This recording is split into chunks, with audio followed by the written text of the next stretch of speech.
मी स्वतःला रडू दिलं. जोपर्यंत छातीवरचं दडपण थोडं हलकं झालं नाही. रडलं की मन हलकं होतं. पण स्वतःलाच मी आठवण करून दिली, हे शेवटचं रडणं असेल. एकाच वेळी इतक्या वाईट गोष्टी माझ्यासोबत घडल्या. आई गेली, सुषमा गेली, माझं घर गेलं आणि आता अर्जुनही माझ्या आयुष्यातून निघून जाणार होता. जो माणूस तुला प्रेमच करत नाही त्याला धरून ठेवायचं कशाला? माझ्या मनातल्या आवाजाने विचारलं. तो घटस्फोट हवा म्हणतोय ना, मग दे त्याला जे तो मागतोय आणि आयुष्य पुढे ने, आवाजाने ठाम सांगितलं. मनाच्या आत खोलवर मला माहीत होतं हेच खरं होतं. सोडून देणं गरजेचं होतं. मी कधीच आनंदी होणार नाही जोपर्यंत मी त्या गोष्टींना घट्ट धरून बसले ज्या मला दुःखी करतात. आणि त्यात पहिलं नाव होतं अर्जुनचं. घटस्फोटाच्या कागदावर सही करून आयुष्य पुढे नेणं हेच माझं स्वतःचं उद्धार होणार होतं. मनातली वादळ शांत झाली तेव्हा मी डोळ्यावरची पाने पुसले आणि उठले. वकिलाला भेटताना माझे डोळे सुजलेले किंवा लाल दिसायला नकोत. डोकं वर अभिमानाने. तसंच मी घटस्फोटावर सही करणार होते. मी पटकन अंघोळ केली. एक साधा टॉप आणि जीन्स घातली. जीन्स घालताना जाणवलं आधी कंबर सैल असायची, आता घट्ट बसते. होय, वजन वाढलं होतं. केस वाळवून गाठ बांधली. मेकअप न करता मी बाहेर पडले. घरातून हाकलून दिल्यानंतर मला राहायला जागा मिळवणं कठीण झालं होतं. मग पेपरात जाहिरातीत छोट्या बेडस्पेस अपार्टमेंटची माहिती पाहिली. रस्त्यावर झोपायचं नव्हतं म्हणून लगेच तिथे चौकशी केली. नशिबाने एक छोटी खोली रिकामी होती. मी ती घेतली. तात्पुरती का होईना मी इमारतीतून बाहेर पडले आणि थेट पार्किंग एरियात गेले. माझी कार अजून माझ्याकडे होती. हेच मोठं समाधान. सावकाराने ती घ्यायचा खूप प्रयत्न केला होता, पण मी ठाम उभी राहिले. कार कर्जाच्या तारणात नव्हती आणि मी कोर्टात घेते असं धमकावलं. त्यांना खर्च येईल म्हणून त्यांनी कार घेणं सोडलं. आभाळाकडे पाहिलं. थोड्याच वेळापूर्वी उजेड होता, पण आता काळे ढग पसरले होते. आज दुपारी पाऊस येणार दिसतोय, मी मनाशी म्हटलं. घड्याळ पाहिलं. वकिलाची भेट 1 वाजता ठरली होती. अजून वेळ होता. मी ठरवलं आधी घराकडे जाऊन पाहू. गाडी रस्त्याच्या कडेला लावली आणि घराकडे नजर केली. अंगण वाढलेलं, पाने साचलेली, खिडक्या धुळीने भरलेल्या. कधी उजळून निघणारं माझं घर आता भुताटकेसारखं दिसत होतं. शांत हो श्रेया. मी खोल श्वास घेतला. आता ते घर माझं नव्हतं हे स्वीकारायलाच लागणार होतं. तेव्हाच माझ्या घरासमोर एक काळा चमचमीत लॅम्बोर्गिनी येऊन थांबली. दार उघडलं आणि 40शीतील उंच देखणा माणूस बाहेर आला. शिवलेला सूट, महागडे बूट, दिसायला अफाट श्रीमंत. त्यांच्या अंगावरून एक प्रभावी धबधब्याचं वातावरण जाणवत होतं. त्याने गाडीचं दुसरं दार उघडलं आणि तितकीच उंच, सोज्वल बाई बाहेर आली.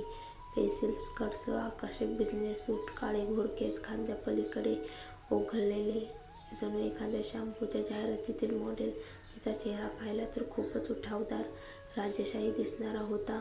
ते लोक सावकारासारखे जिबात वाटत नव्हते. चालण्यात, उभं राहण्यात एक सोज्वलपणा होता. पहिल्यांदा पाहत होते तर कुठेतरी ओळखीचे वाटले. कदाचित एखाद्या मासिकात फोटो पाहिला असेल. ते दोघं माझ्या घराकडे बराच वेळ पाहत राहिले. पुरुषाने हलकेच त्या बाईच्या खांद्यावर हात ठेवला, जणू तिला सावरण्यासाठी. तिच्या डोळ्यात पाणी होतं. मग दोघं परत गाडीत बसले आणि निघून गेले.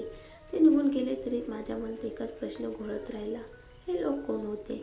ते घराच्या मालकाला शोधतायत का? श्रेयाच्या मनात सतत प्रश्न घुमत होते. जर हो तर मग ते मला जुन्या मालकाला शोधतायत का की नवीनला? गाडी चालवताना तिच्या डोक्यात हेच विचार घुमत होते. जर ते मला शोधत असतील तर काहीतरी फार महत्त्वाचं कारण असेल, इतकं की त्यांनी स्वतः घरासमोर येऊन पाहिलं. नाहीतर कुणा दुसऱ्याला कामाला लावलं असतं. पण लगेचच तिच्या मनातील व्यावहारिक आवाज म्हणाला, तू त्यांना ओळखतही नाहीस, म्हणजे ते तुझ्यासाठी आले असतील अशी शक्यता कमी आहे. हे पटवून घेतल्यावर श्रेयाच्या काळजावरील ओझं थोडं हलकं झालं. तिने स्टीअरिंगवर लक्ष केंद्रित केलं. डॅशबोर्डवर ठेवलेल्या फोनवर बीप वाजला.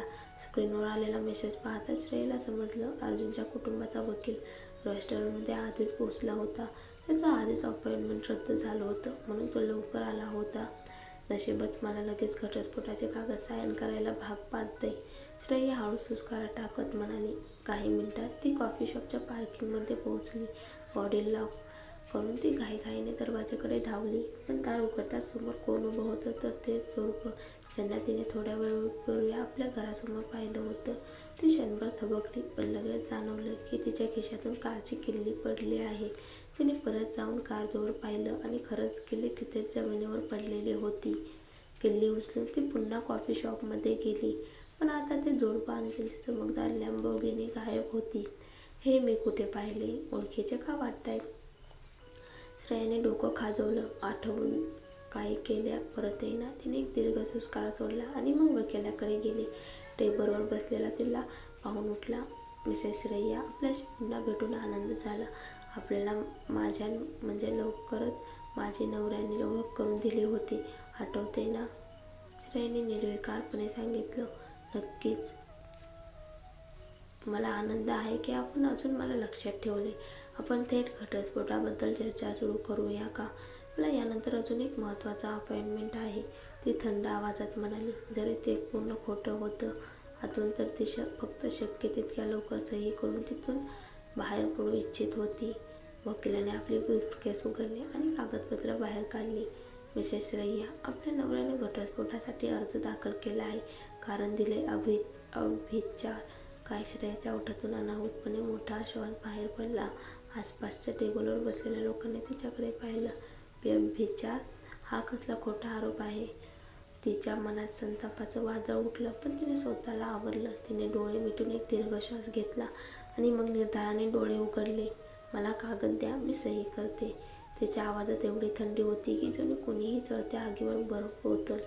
वकील अजून काही समजणार होता, पण तिच्या नजरेतला निर्धार पाहून त्याने शरणागती पत्करली. त्याने कागद आणि पेन तिच्या हातात दिलं. श्रेयाने कागद वाचायलाही न लावता थेट सही केली. तिच्या मनात एकच विचार होता, ज्याने मला एवढ्या थंडपणे धोका दिला त्याच्याशी आता कसलीच नाळ नको. तेवढ्यात वकिलाचा फोन वाजला. तो घाईघाईने उठून थोडं दूर गेला. संभाषण चालू असताना त्याच्या कपाळावर घामाचे थेंब दिसू लागले. तो घाबरलेला दिसत होता. शेवटी कॉल संपल्यावर त्याने एक दीर्घ श्वास सोडला आणि लगेचच कागद आवरून निघून गेला. वकील टेबलवर बसून राहिली. हा वकील एवढा घाबरला कोणाला बोलताना? तिने पुढे काउंटरवर जाऊन कॅपुचिनो ऑर्डर दिलं. साईन करून लगेच निघणं लाजिरवाणं दिसलं असतं. तेवढ्यात तिचा फोन वाजला. स्क्रीनवर नाव पाहून तिचे डोळे विस्फारले.